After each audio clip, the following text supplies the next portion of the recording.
Hi, this is James, the unofficial mayor of Cowboy Country. I'm so glad you could be here. Good news, got the new microphone.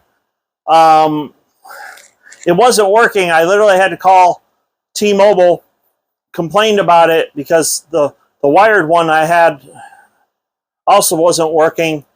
And to make a long story short, the guy was like, well, if we're going to test it, I have to call you on your other phone line. So I got my other phone. He was talking to me on that one, and I hooked it up, and it worked. So, yay. We are going to do the preview of Oklahoma State today. Somebody suggested that I get some swag. That's in the works, I promise. I've listened to the feedback from the people on the channel. I can't find my OSU flag. I had it with me when I went to Iraq in 2006. I also had my OSU blanket with me. Those are very special to me because of the fact that I had them with me when I went to Iraq. I do have a banner that I'm going to put up there. I'll just put this over here for now. It was funny, when I was looking through the storage unit, I also found an old jersey from when Zach Robinson was the quarterback. So that's pretty important to me. And then I found an old pair of shorts. To tell you how old they are, they've got the old logo on them. So, I mean, I've been a Cowboy since 1997. So, I did pour my... did have an Orange Crush, but I poured it into my cup. So... Oh, and I also have an old clock that used to be in my garage when I had a house in Stillwater. Unfortunately, I dropped it and it broke a little bit, but I think it's still, at least the guts of it still works. So, but we're going to put that over there and switch things around. This is my desk area. That's my desk. That's my Wi-Fi router. So, anyway, back to sports.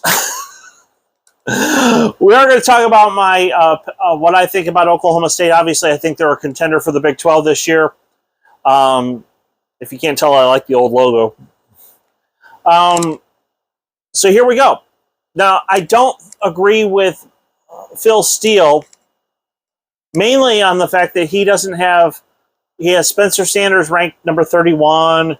He doesn't have the running backs ranked very high. Of course, you only have one returner that has any experience, and that's Dominic Richardson. There's just a lot of things that he undervalues on Oklahoma State. Of course, if he would just pay attention to Robert Allen, he'd know what I know. Robert Allen's basically the main source that I have when it comes to Oklahoma State. So let's talk about the Cowboys. Why do I think they're going to succeed? I'm going to give you 3 reasons why I think they're going to be good. And I'll give you 3 reasons why they might struggle a little bit. I don't see them finishing any worse than 8-4, to be honest. My first reason, Spencer Sanders. Yes, I understand he's thrown some interceptions. Occasionally will fumble the football, but he's a senior. And Dave Hunsaker, the voice of the Cowboys, made this point on Twitter. Anytime we've had a senior quarterback since 2010 who played the year before and started the year before, that person has come back and had at least 10 wins. That goes for Brandon Weeden, that goes for Mason Rudolph, that goes for Clint Shelf. So, and Spencer Sanders is going to be no different. So, my second reason I think that the Cowboys are going to succeed is Derek Mason. People are like, well, you lost your defensive coordinator. He went to Ohio State. That's true. But we got another great guy in Coach Mason. And Coach Mason came in, and what he did in Stillwater was to learn the system that was in place. And then he fine-tuned it according to the personnel that he has. So I don't think they're going to lose a whole lot. Yeah, you're going to have some linebackers that weren't starting last year, but they've got some playing experience. But that's really the only thing on defense that I'm worried about. Remember, the guys that played corner last year, or they got some playing time, and they were the ones in at the end of the game against Notre Dame. So they've had some playing experience in big-time games, so I'm not worried about that. The third reason I'm excited about Oklahoma State this year is the defensive line. This is something that I totally agree with Phil Steele about. He's got them ranked number 3 in the country. Not the Big 12, number 3 in the country on defensive line. And you've got to remember Trace Ford. A lot of people are forgetting about him. He got hurt before the season started last year, sat out the entire year.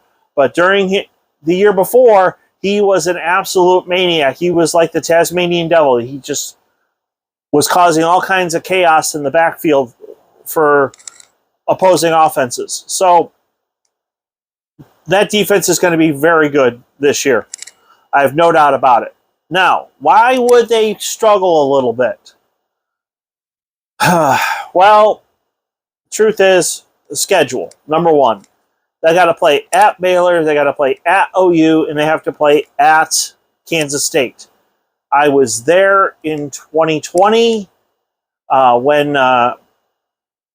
when they played K-State, and the funny thing was, well, I was on call for work. So what I did is I told the person that was covering for me, I said, I'll be back in Kansas City by 8 o'clock. The game started later than I thought it would. So I had to leave at the beginning of the third quarter. And Kansas State was ahead. Literally, by the time I got to my car, Oklahoma State had kicked a field goal. By the time I went by AJ's Pizza and got out of Manhattan, the Cowboys were already ahead. So I know Manhattan is a hard place to play. I've been there. OU is always a difficult place to play. And now the capacity of their stadium is like 85,000. It's even louder. So, and Baylor is going to be a very difficult opponent. I have, if you saw my preview video for Baylor, you know I think very highly of them. I think very highly of Coach Aranda. I think that their defensive tackle, their nose tackle, Ika is an absolute beast. He should be, in my opinion, in Phil Steele's magazine, he should be number 1, first team All-American. If I'm a GM in the NFL, I am salivating to want to get this guy because he's 350 pounds and he's got great footwork. He's a great athlete. So Oklahoma State has got to find a way to deal with him. Now remember, last year during the regular season, OSU had an offensive lineman, a starter, that was actually doing a pretty good job against Ika one-on-one. By the time we got to the Big 12 championship game, that offensive lineman had gotten hurt. His backup was in place, and he wasn't doing as well, and we had to double team him some, and it's just he causes problems for other teams' offenses. And I think that's one of the reasons why Spencer Sanders threw so many interceptions. It's just Ika causes havoc on other teams' offenses.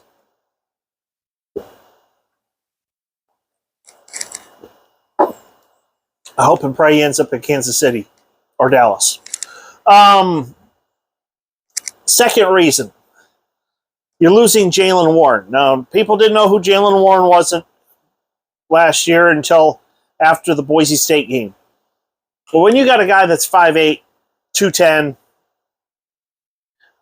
just stocky, strong, bounces off of tacklers,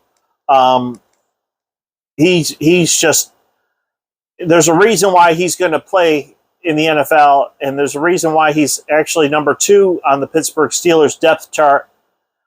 It's hard to replace that. Can Dominic Richardson be that guy? I think he can have some success. My gut feeling tells me it's going to be Ollie Gordon. I could be wrong. They also got another guy in from Texas A&M that transferred in. I forgot to write down his name. But Oklahoma State's going to find a number 1 running back, and they're going to need a second one as well because history has shown that you may have a great running back and they may get hurt. remember, Jalen Warren was not healthy during the Big 12 championship game. So, not making excuses. I'm just saying that's what was the difference between OSU winning at home versus the neutral site game that they played against Baylor? Offensive line and not having Jalen Warren. Those were the two main factors of why Baylor won. But Baylor's a good football team. Now, the third problem is what receiver is going to step up. Now, Oklahoma State has had a long history of receivers, going all the way back to people like Des Bryant. Oh my gosh, who was that one guy that I forgot? The name escapes me, but he did really well at Oklahoma State, and then he went pro. Apparently, he had some issues related to marijuana. But we've had a long history of good wide receivers. Tylan Wallace is the most recent one. I mean, you got Rashad Owens, you got Jaden Bray, you got the Presley brothers. The younger one apparently is really, really fast, just like his brother. To me, I think, honestly, the number one target for Oklahoma State until the other receivers, until somebody steps up, is going to be John Paul Richardson. He's very sure-handed. He's very dependable, and I think he's going to carry the team early, and then what's going to happen is your bigger wide receivers on the outside are going to be on one-on-one. There's going to be one-on-one coverage. Somebody's going to be open. So I have no doubt in my mind that Oklahoma State's going to be a contender. I think they're going to do really well. Obviously, I'll know more once I see them on Thursday. So anyway, here's the plan for the rest of the week. When I went to that trip to Houston, I went to Austin, to Houston, and then through College Station coming back here.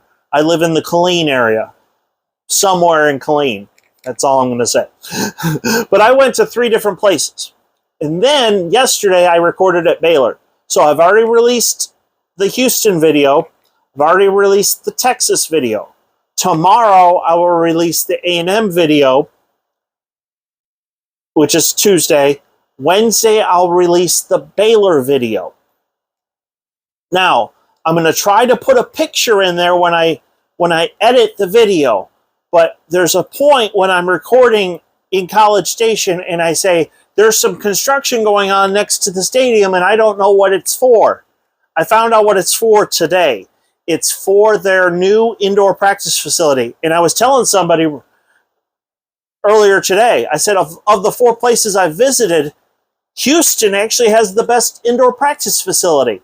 Well, A&M is working on that because they're the one that they have now is old. I mean, it was there when I watched Oklahoma State play there in 2007. So they are working on getting a new indoor practice facility in College Station, and I will show you where that construction is. Remember, right now it's just a bunch of dirt.